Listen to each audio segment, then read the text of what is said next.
When Margaret Delander went to live at Brent's Rock, the whole neighbourhood awoke to the pleasure of an entirely new scandal. The Delanders had an ancient record and were proud of it in their way as the Brents were of theirs. But the family had never risen above yeomanry, and although they had once been well-to-do, their fortunes had withered. In process of time, all disappeared, leaving only two in the croft, Wickham Delander and his sister Margaret.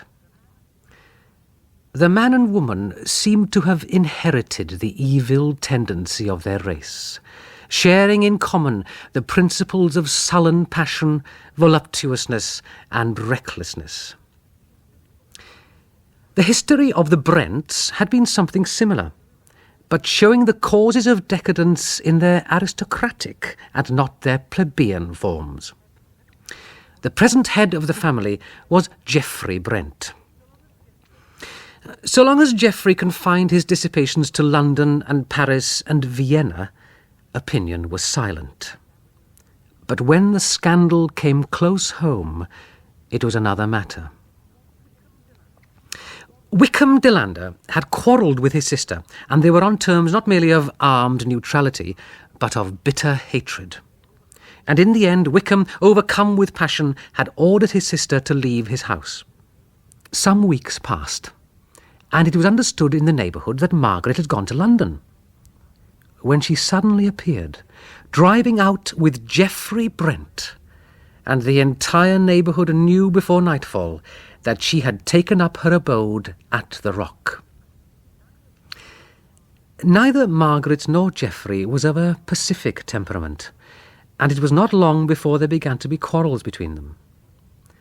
They made occasional absences from Brent's Rock, but there came a time when the absence became longer than before. Only a few days earlier there had been a quarrel, more bitter than any which had preceded it. But this had been made up, and a trip on the continent had been mentioned before the servants. Week after week went by, and month after month. And then there came a rumour that an accident had occurred in the Zermatt Valley. Whilst crossing a dangerous pass, the carriage containing an English lady and the driver had fallen over a precipice, the gentleman of the party, Mr. Geoffrey Brent, having been fortunately saved, as he had been walking up the hill to ease the horses. He gave information, and search was made. The broken rail, the marks where the horses had struggled on the decline before finally pitching over into the torrent, all told the sad tale. Finally, the wreck of the carriage and the body of one horse were found in an eddy of the river. Later on, the body of the driver was found, but the body of the lady, like that of the other horse, had disappeared.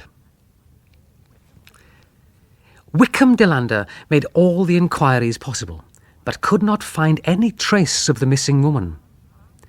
He found, however, in the books of the various hotels, the name of Mr. and Mrs. Geoffrey Brent, and he had a stone erected at Zermatt to his sister's memory under her married name. There was a lapse of nearly a year. Brent was still absent, and Delander more drunken, more morose, and more revengeful than before. Then there was a new excitement. Brent's Rock was being made ready for a new mistress. Then a small army of workmen invaded the house. Scaffolding poles and boards were brought in and laid on one side of the great hall, and also a great wooden tank for mixing the lime, which was laid in bags beside it. When the new mistress of Brent's Rock arrived, the bells of the church rang out. She was a beautiful creature, and the few English words which she had learned were spoken in such a way that she won the hearts of the people almost as much by the music of her voice as by the melting beauty of her dark eyes.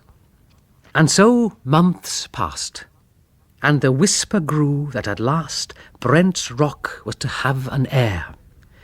Geoffrey was very tender to his wife, and the new bond between them seemed to soften him. All the time, Wickham Delander nursed his revenge.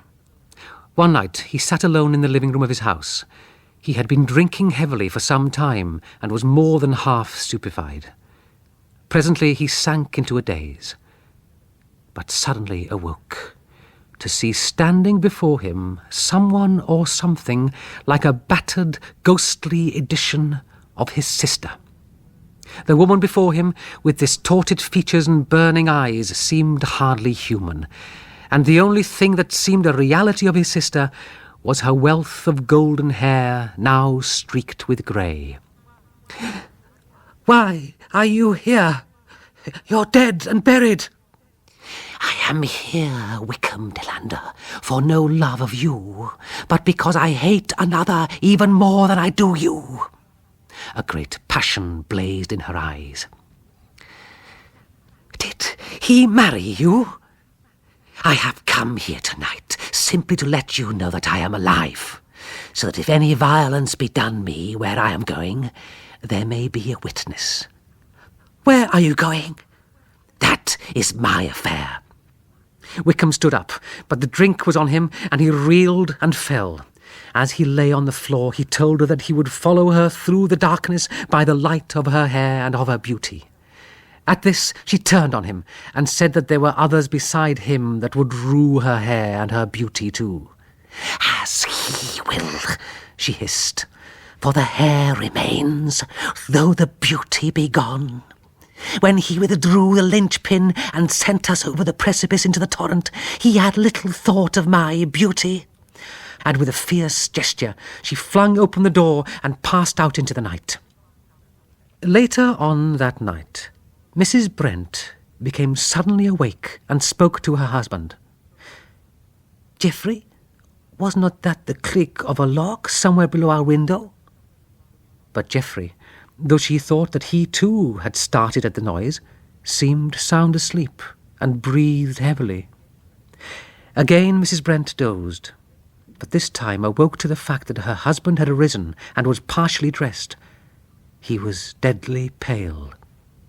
She was frightened at the look in his eyes. "What is it, Geoffrey?" she asked. Go to sleep. I am restless and wish to finish some work I left undone." He went out, closing the door behind him. She lay awake for a while, and then nature asserted itself and she slept. Suddenly she started broad awake, with the memory in her ears of a smothered cry from somewhere not far off. There was a long pause of silence, and then the sound of some iron implement striking muffled blows. Then there came a clang of a heavy stone falling, followed by a muffled curse. She heard a curious sort of scraping sound, and then there was silence. Presently the door opened gently, and Geoffrey appeared. His wife pretended to be asleep, but through her eyelashes she saw him wash from his hands something white that looked like lime. In the morning he made no allusion to the previous night, and she was afraid to ask any questions. From that day the old hall seemed to have some kind of fascination for him. He used to go there many times in the day, but grew impatient if anyone, even his wife, entered it. The builder's foreman came to inquire about continuing his work. Yeah, I see, sir. There's a bit of damage which our people must have done, but the governor would, of course, see it set right at his own cost." "What do you mean?" "Well, that here hearthstone, sir. Some idiot must have put a scaffold pole on it and cracked it right down the middle." "Tell your people that I am not going on with the work in the hall at present. I want to leave it as it is for a while longer." So the foreman went away, and his comment to his master was, "I'd send the bill, sir, for the work already done. 'Pears to me that money's a little shaky in that quarter."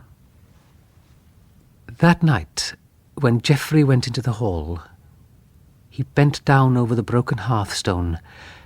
Then with a groan of anguish he sank to his knees. There, sure enough, through the crack in the broken stone, were protruding a multitude of threads of golden hair tinged with grey. He was disturbed by a noise at the door, and looking round, saw his wife standing in the doorway. He lit a match at the lamp, stooped down and burned away the hair that rose through the broken stone. Then, rising nonchalantly, he pretended surprise at seeing his wife beside him. One evening, his wife came into the hall after her drive, and found him there sitting moodily by the deserted fireplace. "Geoffrey, I have been spoken to by that fellow Delander, and he says horrible things. He tells to me that a week ago his sister returned to his house. He asks me where she is, and oh, Geoffrey, she is dead, so how can she have returned?" For answer, Geoffrey burst into a torrent of blasphemy which made her shudder, but suddenly stopped as he saw a new look of terror in his wife's eyes. He followed their glance, and then he too shuddered. For there, on the broken hearthstone, lay a golden streak as the point of the hair rose through the crack. Look, look, she shrieked. Is it some ghost of the dead? Come away, come away. That night, she was in a raging fever. The doctor of the district attended her at once. Geoffrey was in despair and almost forgot his own crime and its consequences. In the evening, the doctor left Geoffrey in charge of his wife. "Remember, you must humour her till I come in the morning. What you have to dread is another attack of emotion."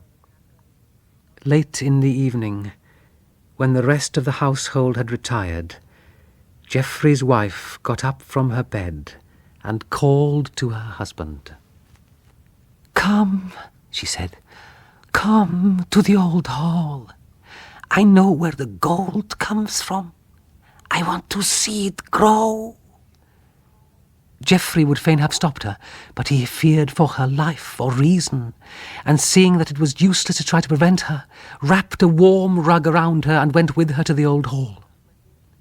When they entered, she turned and shut the door and locked it. "We want no strangers amongst us three tonight," she whispered with a wan smile. "We three? Nay, we are but two," said Geoffrey with a shudder. "Sit here," said his wife as she put out the light. "Sit here by the hearth and watch the gold growing.